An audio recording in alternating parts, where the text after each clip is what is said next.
在佛山，除了西樵山，更值得来南海湾森林生态园。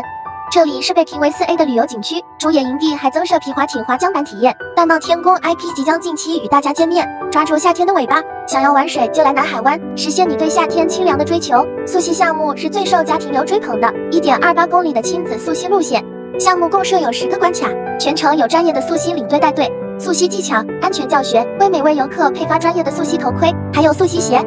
从入水的那一刻开始，就踏入了奇妙的穿越之旅，体验溪流、深潭、怪石、瀑布构成的奇幻美景。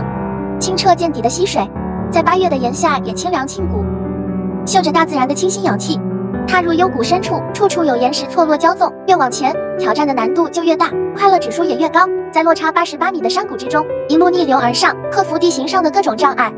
求水之源而登山之巅，淌着山间自上而下的涓涓流水，体验在水中行走的清凉，来一场豪放的湿身之旅。值得一提的是，这里的空气负离子含量高达63600个每立方米，因此被称为珠三角腹地一块净土。这里适合所有智慧与毅力并存，以亲子家庭探险闯关，可以说难度系数为0。闯完10个关卡可继续前行，畅玩第2站森林之彩，通过世界纪录认证，所以大规模的3D 彩绘式景观。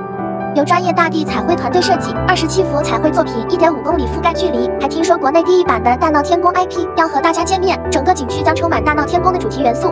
景区有80多处打卡点，新增的主野营地可以玩很多项目。皮划艇是探索世界的最佳方式，培养小孩子坚毅勇敢的精神、机体协调和平衡能力。看完这条视频，你会来玩吗？